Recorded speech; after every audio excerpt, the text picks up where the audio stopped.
In Yemen, there are currently protesters, both against the government that is currently in place and a very small portion that is against it. The majority of the people that attended the protest were there because they did not feel that a democracy was currently in place in Yemen, and that President Ali Abdullah Saleh had overstayed his welcome.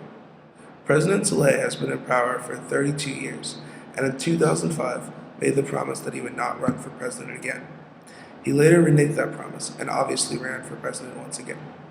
He has made that promise once again that he will not run for president in the upcoming election.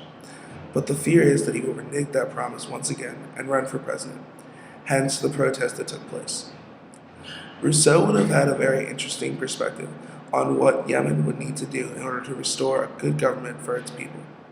Rousseau definitely would argue here that the people had lost control in their own government and that the democracy had disappeared.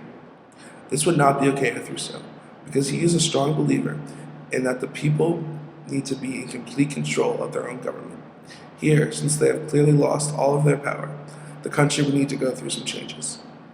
The first thing that would need to happen is that President Saleh would not only not have to not run for election, but he would also have to immediately step down from his position as president.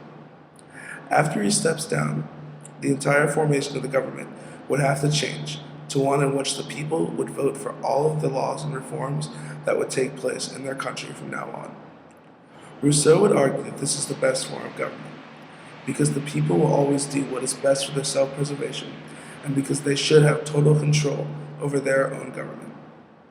Rousseau's idea for a new government would be a great system if it could truly work, but I feel that in today's society that a lot of people would focus on their own interests above the entire group.